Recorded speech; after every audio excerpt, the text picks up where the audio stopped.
Pernah nggak sih kamu merasa seperti tidak bisa lepas dari TikTok? Awalnya cuma sebagai hiburan sih TikTok itu.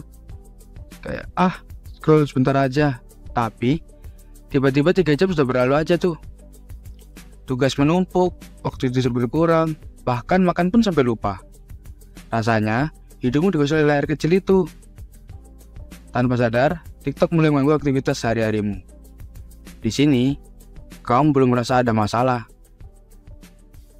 Coba renungkan, TikTok sama seperti media sosial yang lain, mempunyai 2 sisi.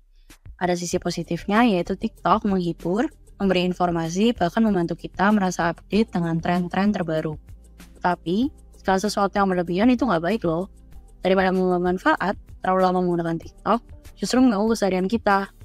Kesehatan fisik kita menjadi terganggu, psikis tertekan, dan akhirnya produktivitas kita menjadi menurun. Setelah menyadari ada masalah, apa langkah selanjutnya? Kamu perlu mulai membuat rencana untuk berubah. Coba tetapkan batasan waktu saat menggunakan TikTok.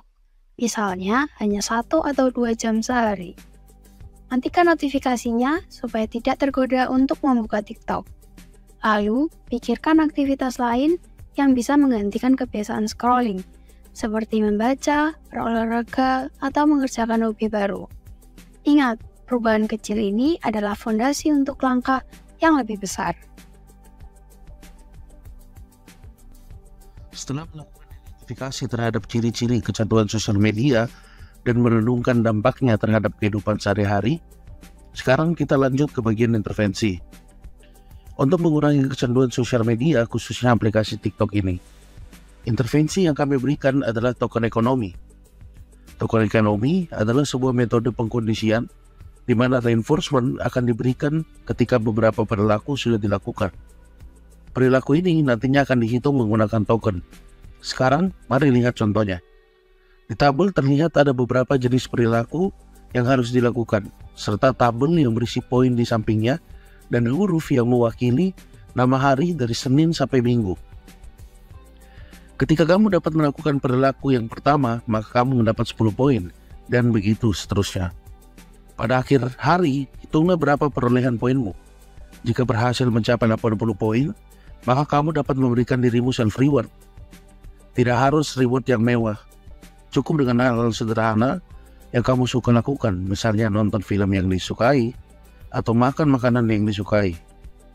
Begitu juga sebaliknya, ketika poinmu tidak mencapai 80 poin, maka kamu harus melakukan hal yang kamu tidak sukai. Misalnya tidak boleh menonton film yang kamu sukai, atau tidak jajan makanan yang kamu sukai.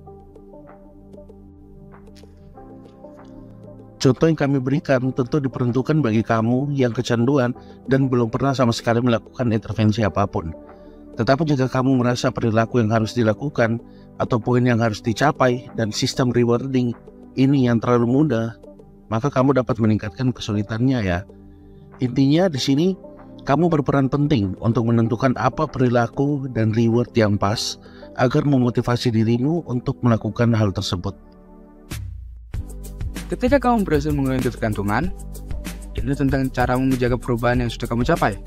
Caranya, cari kesibukan lain yang tidak melibatkan media sosial. Temukan lingkungan pertemanan positif agar mendukungmu untuk tetap produktif. Kalau suatu saat kamu merasa ingin kembali ke kebiasaan lama, ingat, kamu sudah pernah berhasil mengatasinya. Itu berarti kamu bisa melakukannya lagi. Pada akhirnya, kamu benar-benar bebas dari kecanduan TikTok. Sudah tidak ada lagi TikTok yang mengontrol hidupmu. Kamu yang mengontrol. Jadi, ayo mulai perjalananmu hari ini. Setiap langkah kecil adalah kemajuan yang besar. Karena kamu berhak untuk hidup yang lebih baik, maka beranilah berubah dan mulailah sekarang.